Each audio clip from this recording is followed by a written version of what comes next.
Hey guys, thank you so much for being here and supporting my channel. It really means a lot to me. I just wanted to give you guys a quick update because yesterday I got the GVM of my bus increased. So I'm really happy about that. I was a bit nervous as to whether it would all be approved or not, but I had the mechanic install the airbags on Tuesday this week, so to upgrade the suspension, and the engineer came out to inspect the bus yesterday. He was happy with everything, so signed off. So the bus officially now has a GVM of 5.4 tonne, which essentially gives me an extra 420 kilos. So it's not a huge amount, but I'm hoping it'll be enough, and I'm hoping that I'll be able to carry everything I need on board now without needing to tow a trailer. Time will tell, but fingers crossed I can make it work. So I just wanted to give you an update as to what the next steps are with the bus, because obviously now that the GVM is all sorted, I can get back to finishing off the build, and most of it was done in terms of like the basic furniture and storage and things, but because I'm now going to be carrying all of my studio gear in the bus, I do need to build some extra storage space into the bus. So I just wanted to show you guys what I'm thinking in terms of how I'm going to do that, how I'm going to fit it all in, and what I'm going to be doing next. So it's another stinking hot day here. It's forecast to be 36 degrees here in Brisbane. It is already really hot and very muggy, so it's just horrible. We have had an absolutely horrible summer this year. I mean, it always gets up to around about sort of temperatures in the mid to high 30s here in summer, but for some reason we have just had much higher than normal humidity, and it's just been horrible. It honestly feels like I've been back in the Amazon. In fact, when I was in the Amazon jungle, I don't remember it being this uncomfortable. It's really awful. Anyway, because we've had such a horrible summer, one of the things I've changed my mind about with this bus is that I'm actually going to install an air conditioner. Now, originally I wasn't going to because I don't have enough space on my roof for a rooftop unit, and I also don't really have anywhere inside the bus where I can mount a wall-mounted split system like a lot of people do. So I'd kind of given up on the idea of putting an air conditioner in, and I honestly wasn't convinced that I would need one, because with my two Max air fans and, you know, all the windows that the Coaster has, I'm able to get a lot of ventilation and breeze flowing through the bus. And I really don't like summer, so my plan was always, when I'm living in the bus, to kind of chase the cooler weather and you know, hang around the southern states more in summer and just not be in Queensland to experience this kind of heat and humidity ever again. But you know, I've just come to realize that at the moment, you know, with the horrible fires and things that are occurring in Victoria, they're getting awfully high temperatures and horrible weather down there. And there's just going to be times, no matter where you are, that you may not be able to avoid being parked up somewhere in the heat. So, and I think especially because I've got Pepper in the bus, you know, and she does feel the heat a little bit, I've just decided that I think I really do need to put an air conditioner in.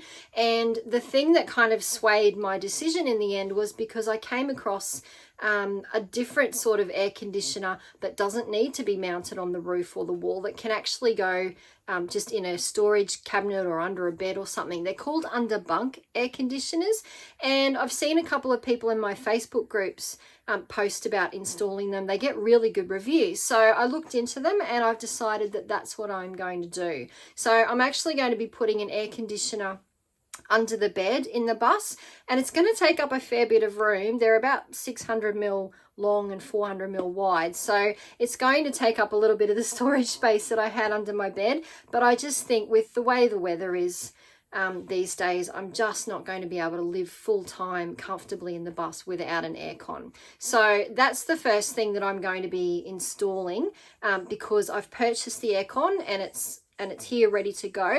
So that's the first job that I'm going to be doing, and I'll just show you where it's going. So I'm actually going to be putting the aircon under here, so it will sit on the floor. Now, the challenge with finding somewhere to fit the aircon was because it actually needs some fairly large holes to be cut in the floor. So I had to find a space in the floor where there wasn't anything under the bus, that I had a clear area so that the air conditioner can get plenty of airflow and the exhaust can flow out without interfering with anything else under there. Pretty much the only spot I have in the bus is under the floor here. Now there's already, you can see these bolts are for my water tank under the floor. Just around about here, this side of the water tank, there's a big chassis beam running there. And then the other side of that, I have a space under the floor that's just large enough to sit the aircon on. Now, it's actually going to be kind of half under the bed and half under this cabinet here. So this wall here separating the bed from the cabinet I'm going to take out, and it will actually be sitting in there. And then the ducts will run from here under the bed, and they'll actually be coming up through the wall here inside this cabinet to come out at the front here, and then I'll have another duct that'll come out sort of out the front of this cabinet here. So that's what I'm going to be putting under there. So the first big job that I'm going to do is I'm actually going to be taking out this bed so that I've got plenty of room to install that. And the other thing that I'm going to do when I put the bed back in, I'm actually going to be raising it a little bit higher. I'm going to bring it up about 200 mil higher than where it is now. And that will give me quite a lot of extra storage space under the bed that I can use to store my paper and other materials and things that I need to make my books. So it will mean that when the mattress is on top of the bed, it's going to be almost as high as the top of my kitchen cabinet there. So it's going to be quite high. It might look a bit strange. I'm hoping it won't. I've done a bit of a mock-ups to get an idea of what it looks like. It doesn't look totally silly. And I need to do this because without raising the height of the bed, I just don't have enough extra space in the bus to fit everything in. So I'm going to be taking this bed out so that I can install the air conditioner, and then once that's all fully installed, I can put the bed back in, and when I put it back in, I'm going to be raising it 200 mil higher. The other big thing that's going in under the bed here is my guillotine. So I have a big guillotine that I use to cut my pages and everything for my books, and I'm going to be putting that in here on heavy duty drawer slides so that I can pull it out this way and use it here to cut my paper. So I'm going to be doing that, and there'll be some other shelves and things under the bed that I can use to store paper and board and so on. And the other thing that I'm going to be doing is on this side, underneath the table here, where the battery hatch is, I'm actually going to be building over the top of that. So there'll be a little cabinet here under the table. It'll have removable shelves so that if I need to access the batteries, I can just take the shelves out of the cabinet and still be able to use that space there. So I'm going to be having a little cabinet there, which will also give me some extra storage. And because I'm raising the height of the bed, and Pepper Dog there needs to be able to get up and down, so I'm going to have to build her a stool. So the chair that I have for the table now will actually be like a storage bench that will have some storage inside it, and I'll be able to move it in and out to wherever I want it. And at night when the bed is out, I can put the storage bench at the end of the bed and she can use that as a step to get down to the back of the bus if she wants to. I'm going to be keeping this table pretty much as it is, except that I'm going to be putting it on hinges at the back. So instead of just lifting the whole thing off like I do now, it will just hinge up and be out of the way.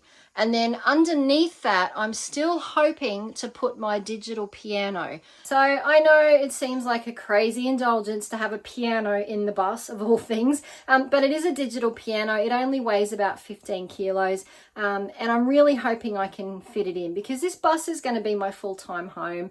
So if I have to sacrifice it, I will, but I'm hoping that I can fit it in with everything else. So it will go under the table here. It'll be on brackets and sort of be built into a shelf that'll come out from the wall just underneath the table, so that when I put the hinges on the table, the table will be able to flip up when I want to play the piano. And then this cabinet will be sort of only about 500 high, so it will come up to the bottom of where the piano comes to. Yeah, so that's where I'm at. So there's a few extra little things I need to build to finish it off. I'm really hoping that I can fit what I need in without having to tow a trailer, but we'll see. I won't really know until it's all built and I've loaded it up with as much as I can fit in, and then I'll get it weighed again and I'll see where it's up to. So as I said, the first job is to get the bed out so that I can install the air conditioner, and I think that will be the subject of the next video. So stay tuned.